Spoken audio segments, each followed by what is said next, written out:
가족들과 여행을 떠나기로 했습니다. 비행기도, 호텔도 다 예약했고, 일정도 정해졌어요. 그런데 이상하게 설렘보다 먼저 걱정이 찾아옵니다. 그날, 일본에 대지진이 있을 수도 있대. 동생은 며칠째 뉴스를 검색하고 관련 예언들을 찾아 읽고 있어요. 처음엔 설마 하고 웃었는데 점점 그 불안이 제 마음까지 스며듭니다. 문득 그런 생각이 들었습니다. 이 걱정은 원래 내 안에 있던 걸까? 아니면 사랑하는 사람의 불안에 내가 감염된 걸까? 우리는 종종 불안을 자기 감정처럼 착각합니다. 누군가의 걱정, 세상의 불안, 뉴스의 공포. 그것이 내 감정의 진짜 근원인 것처럼 착각하고 살아가죠. 그때 필요한 건 단 하나. 이건 내 감정인가? 그걸 가만히 들여다보는 힘이에요. 불안이라는 감정은 참 이상합니다. 어떤 때는 분명한 이유가 있어서 생기고, 어떤 때는 아무 일도 일어나지 않았는데도 마음이 서서히 어두워지죠. 이번 여행을 앞두고 동생의 걱정이 자꾸 제 마음 속에 잔잔한 물결처럼 퍼져가는 걸 느끼면서 문득 이런 질문이 들었습니다. 이건 내 감정일까? 아니면 누군가의 불안이 내 마음에 들어온 걸까? 사실 심리학에서는 감정은 전염된다는 걸 잘 알고 있습니다. 심지어 냉정한 척하는 사람도 주변의 불안과 초조, 슬픔, 심지어 짜증까지 무의식적으로 흡수하고 반응하곤 하죠. 이걸 감정의 전염이라고 부릅니다. 한 실험에서는 불안해하는 사람의 표정을 반복적으로 보여주자 관찰자도 별다른 이유 없이 심박수가 올라가고 손에 땀이 나기 시작했다고 해요. 그 표정 하나가 타인의 생리 반응까지 바꾼 겁니다. 그러니까 동생이 불안해하며 보내는 표정, 말투, 한숨 하나하나가 나도 모르게 내 몸과 마음에 침투해 내 감정처럼 자리 잡고 있었던 거죠. 하지만 이게 끝은 아니에요. 더 깊은 차원에서 우리는 또 다른 방식으로 불안을 키워냅니다. 그건 바로 아직 오지 않은 미래를 걱정하는 능력 때문입니다. 이걸 심리학에선 미래지향적 불안이라고 부릅니다. 이 감정은 현재보다 앞으로 벌어질 수도 있는 나쁜 일을 상상하는 데서 비롯돼요. 즉, 아직 오지 않은 위험이지만 우리 뇌는 그것을 미리 느끼고 반응하도록 설계되어 있는 겁니다. 예를 들어 이런 식이죠. 그날 지진이 일어나면 어떡하지? 비행기 연착되면 계획 다 망칠지도 몰라. 누군가 다치기라도 하면 어쩌지? 이런 생각이 시작되면 마음은 점점 진짜 위기를 겪고 있는 것처럼 굳어갑니다. 그리고 우리는 미래의 고통을 미리 앞당겨서 지금 경험하게 되는 거죠. 놀랍게도 우리 뇌는 상상한 위험과 실제 위험을 크게 구분하지 못합니다. 그러니까 걱정은 아직 일어나지 않은 일을 두 번 사는 것이다. 라는 말이 결코 비유만은 아닌 겁니다. 그렇다면 다시 돌아가서 지금 내가 느끼는 이 불안은 정말 내 것일까요? 어쩌면 내가 사랑하는 사람의 불안이 내게로 전해졌고 그 불안이 미래의 상상과 맞닿으면서 더 커지고 더 선명해졌을 뿐일지도 모릅니다. 결국 이 모든 감정이 꼭 나에게서 출발하지 않았다는 걸 알게 되면 그것만으로도 마음이 조금은 가벼워집니다. 아, 이건 내가 만든 감정이 아니었구나. 그걸 깨닫는 순간 불안에 압도당하지 않고 조금 멀리서 그것을 바라볼 수 있는 힘이 생기죠. 이제 이 불안을 어떻게 다룰 것인가에 대한 이야기를 철학과 일상의 언어로 풀어볼 시간입니다. 지금 이 불안은 어디서 온 걸까요? 왜 아무 일도 일어나지 않았는데 우리 마음은 마치 이미 무언가를 겪은 것처럼 피곤해지는 걸까요?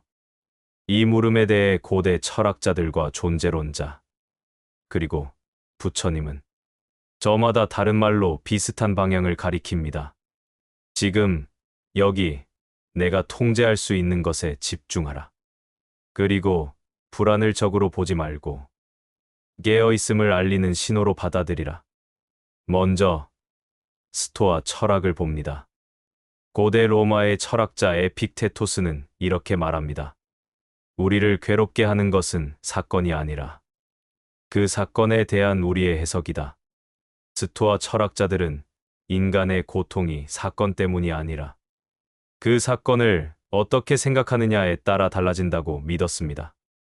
그리고 우리가 통제할 수 있는 것은 대상의 사건이 아니라 그 사건에 대한 나의 반응뿐이라 했죠. 그렇다면 이렇게 물어볼 수 있습니다. 일어나지 않은 지진을 걱정하는 마음은 내 통제 안에 있는가? 사건 자체는 통제 불가능하지만 그 사건을 둘러싼 해석과 상상은 분명히 내가 선택할 수 있는 감정의 방식입니다. 스토아 철학자들은 그 선택을 반복적으로 연습하라고 말합니다.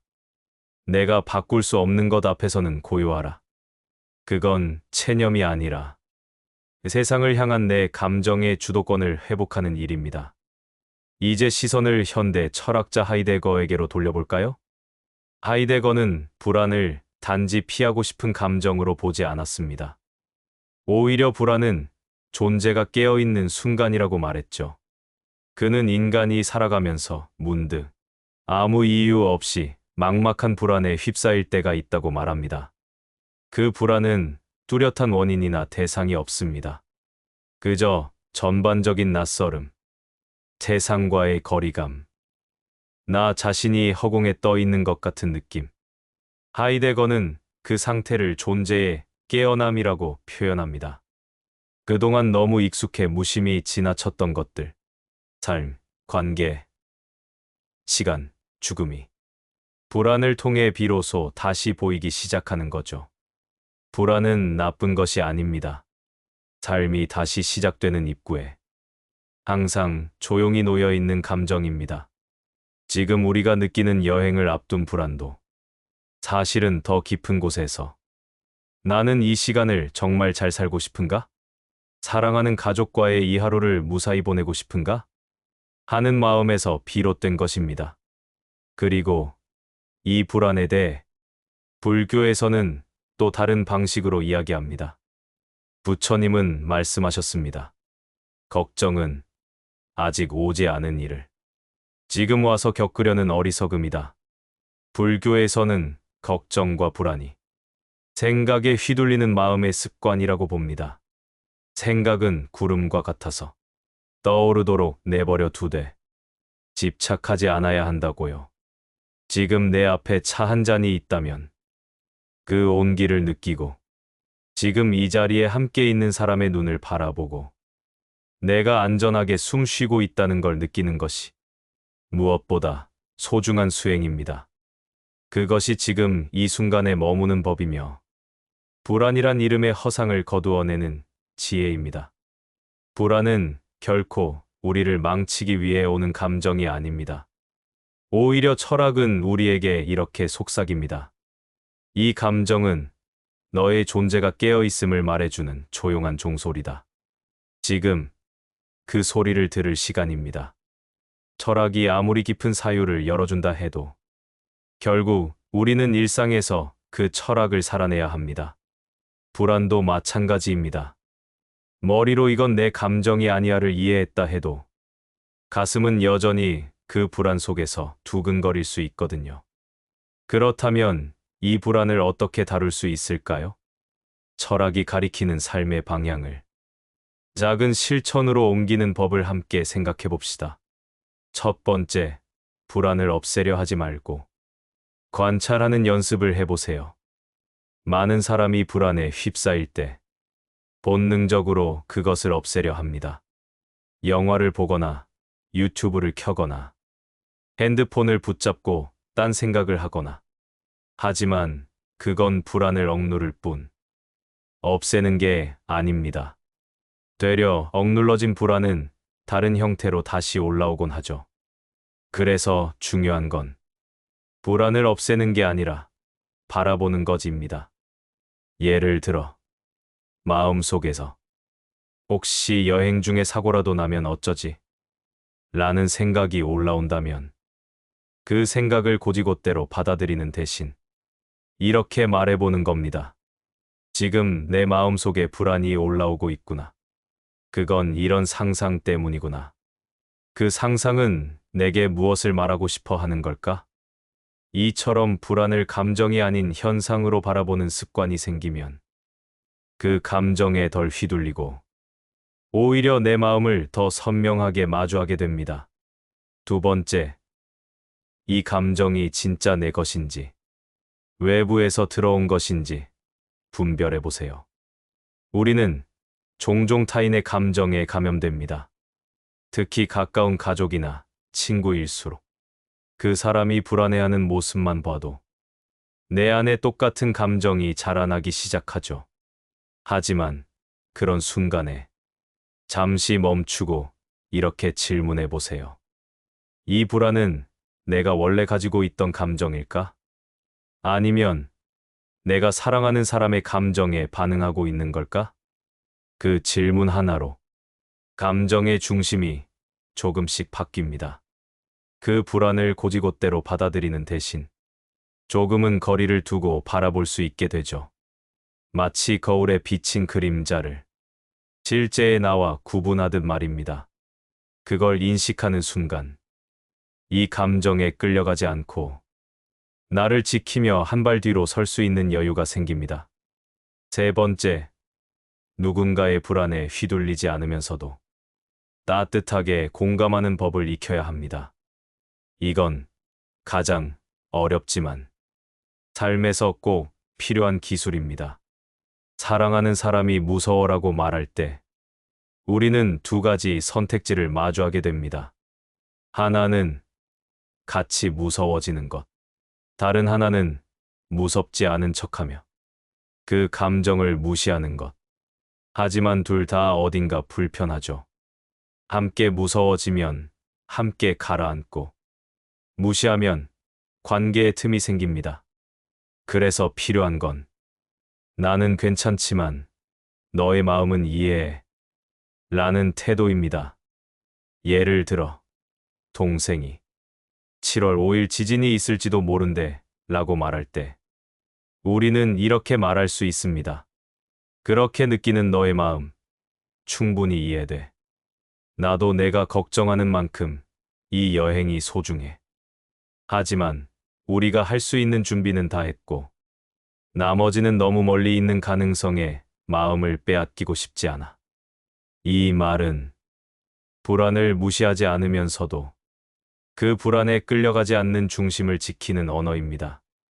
우리는 그런 중심을 한 번에 완벽히 세울 순 없지만 이런 작은 말과 행동을 통해 조금씩 단단해질 수 있습니다. 불안은 없어지지 않습니다. 하지만 그 불안 속에서 나를 잃지 않는 연습은 삶의 어느 순간보다 중요한 배움입니다. 그리고 무엇보다 우리는 혼자가 아닙니다. 이 불안을 함께 나누고 서로의 마음을 조용히 지켜보는 사람과 함께라면 조금은 덜 흔들리며 살아갈 수 있습니다. 불안은 때로 이유를 묻지 않고 찾아옵니다.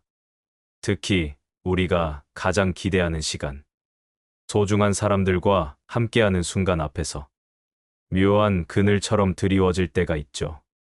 하지만 그런 감정조차도 함께라면 견딜 수 있습니다.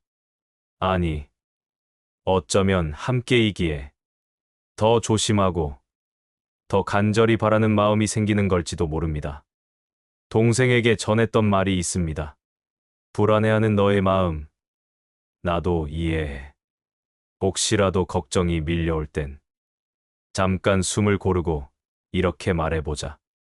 지금 이 순간은 무사하고 내 옆엔 내가 있고 우리의 하루는 여전히 평온해. 우리는 삶이라는 긴 여행을 함께 떠나는 동반자입니다.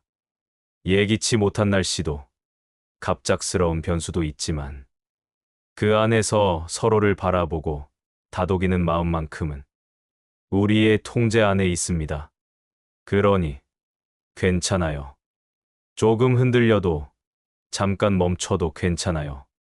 불안을 이겨내는 힘은 완벽한 예측이나 강한 의지가 아니라 나를 믿어주는 한 사람의 따뜻한 마음에서 오는 거니까요.